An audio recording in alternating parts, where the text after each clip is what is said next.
Hustle, grind, execute are words that we use in entrepreneurship.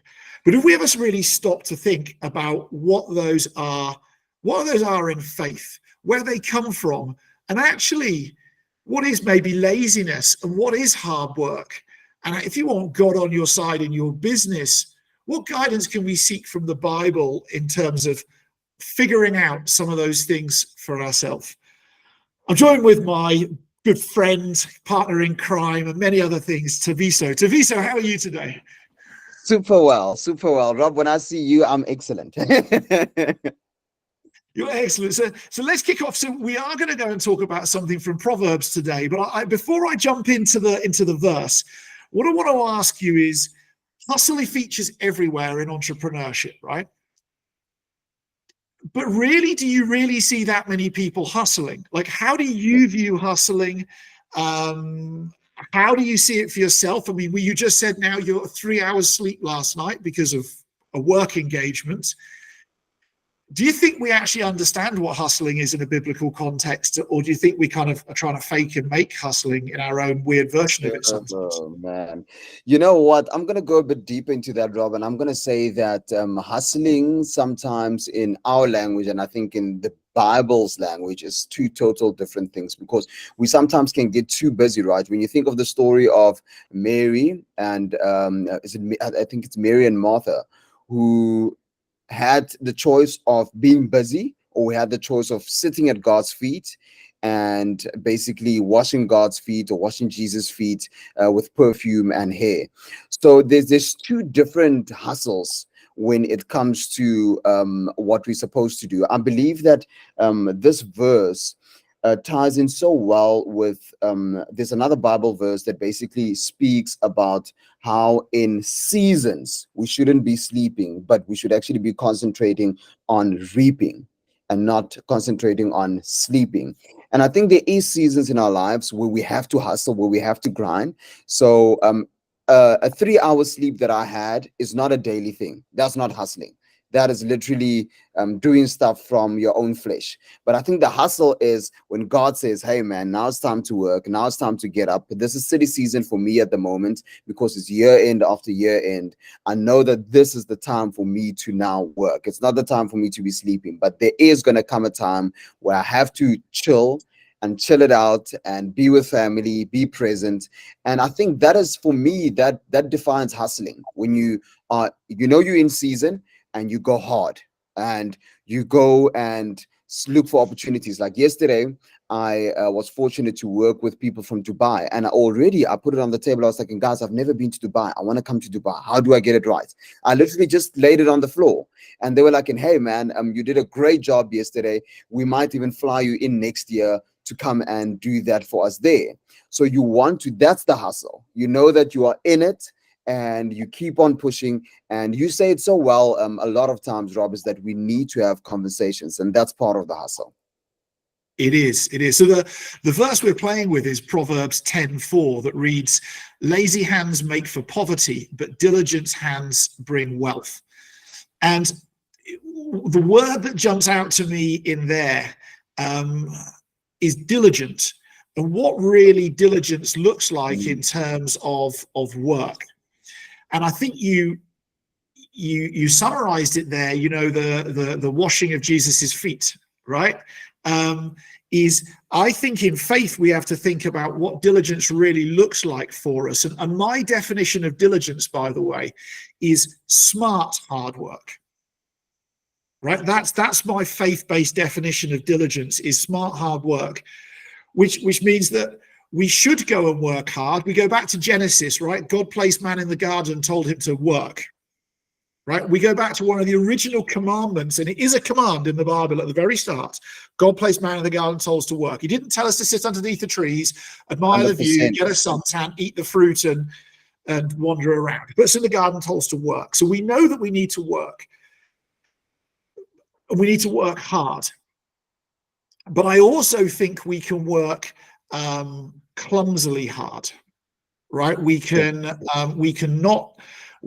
pretend that we're doing all of the important stuff, but we're really actually avoiding the important stuff. So with a client I was with 2 days ago, works incredible hours in the week.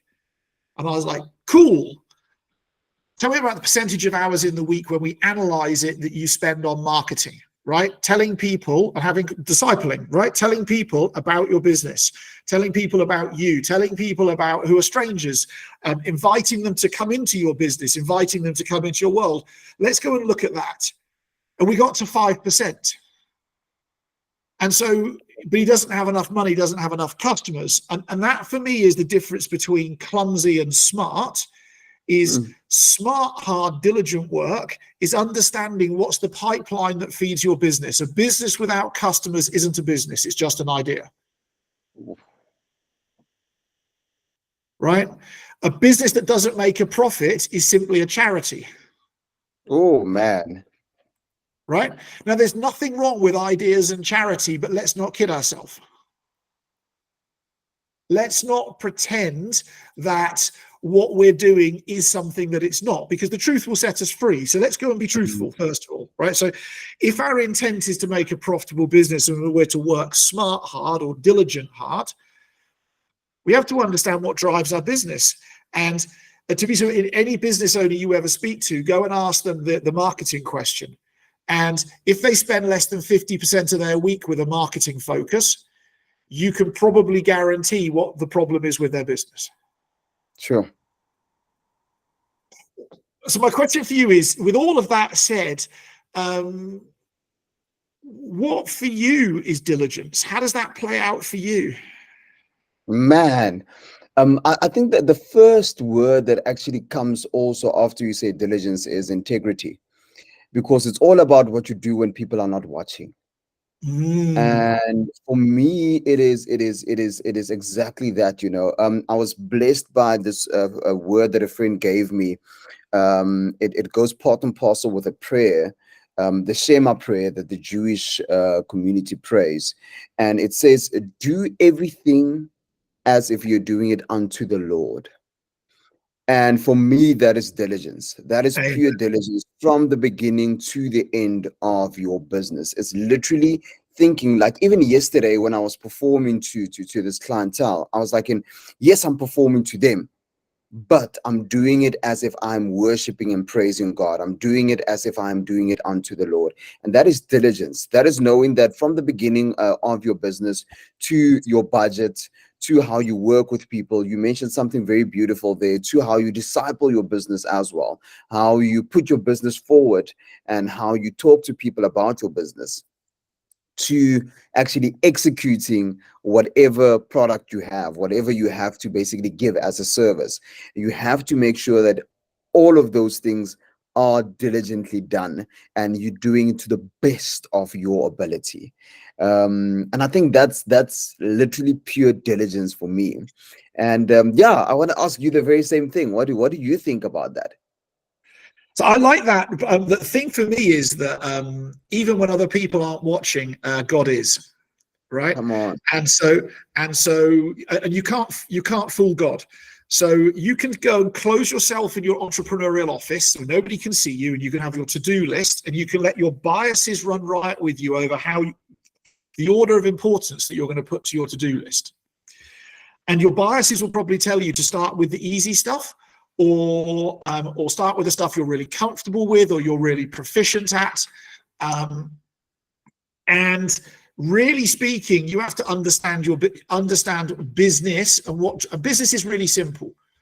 You have a thing that you sell, you market it, you sell it, you deliver on the thing you sell, and you make profit. Right? And it's a bit more complicated than that, but that's it. That's it. That is the simple thing that you do.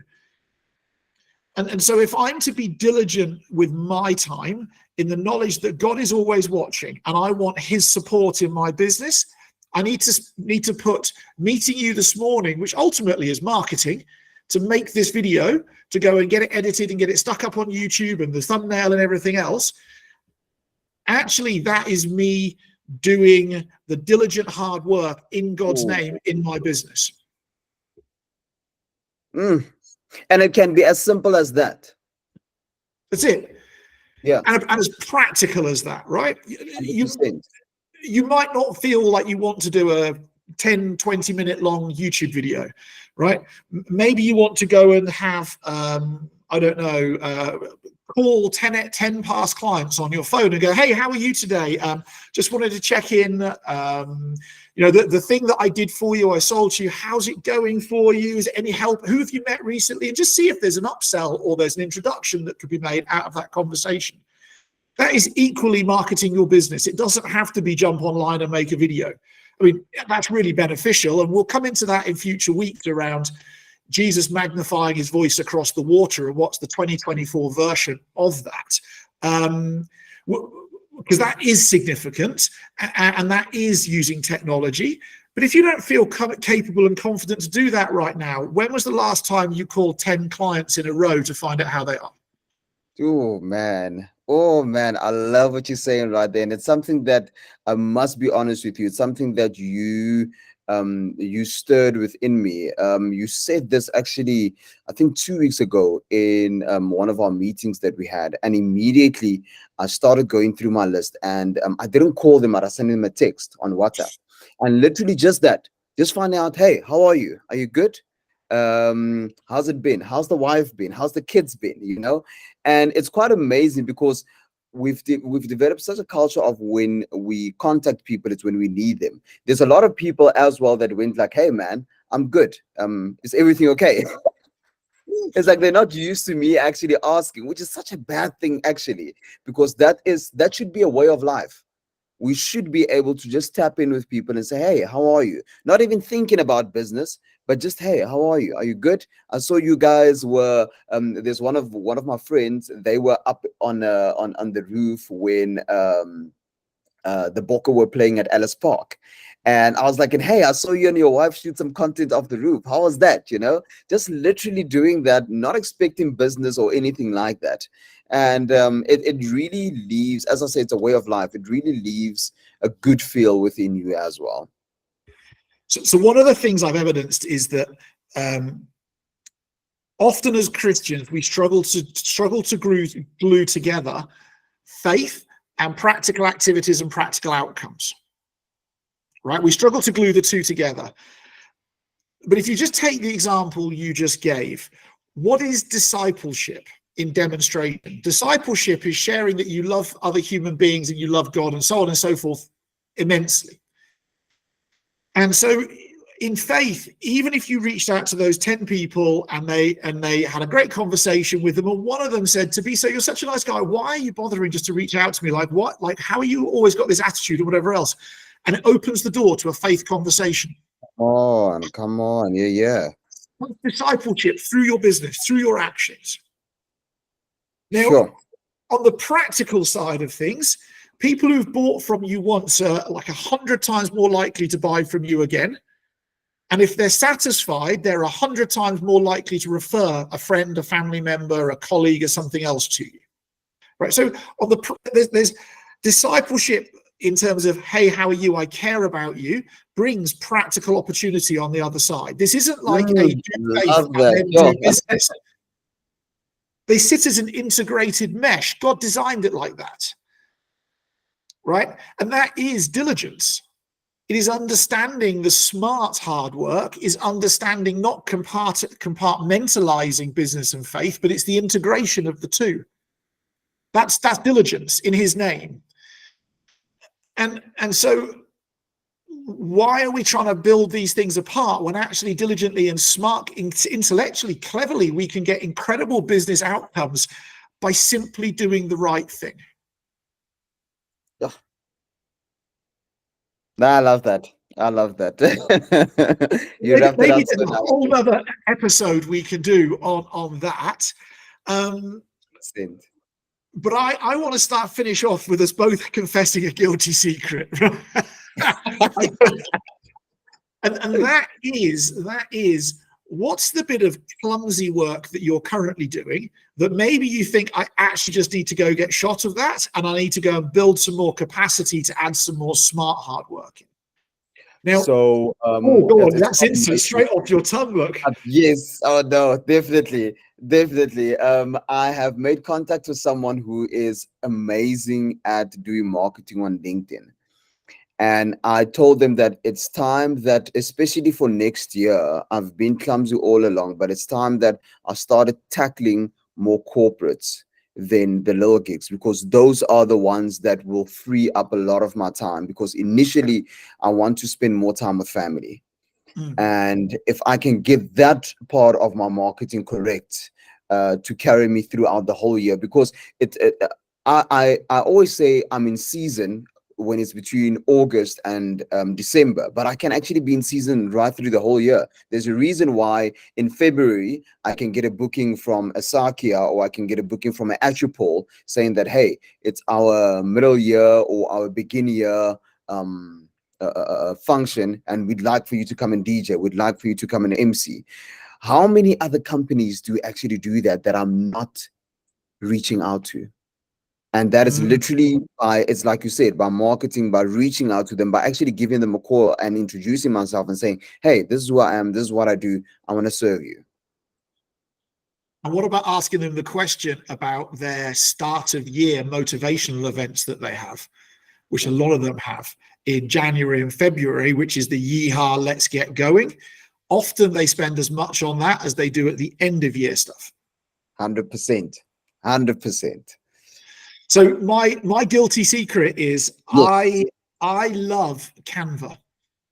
You know, the package online where you can make memes, you can make presents. I adore that. I love it. I'm equally well aware that for me to do something on there takes me 20 minutes, that somebody who was really good at Canva and was a really good graphics person would take them 4 minutes. And so my guilty secret is that I need to go and pay somebody to drive Canva for me, who is really good at it. But I equally need to ensure that I carve out the bits for me that require me. If that makes any sense, as in it requires my creativity. But I was thinking about this whilst driving back from the hospital with my daughter yesterday, and I worked out that probably that's 20%. Sure. Man.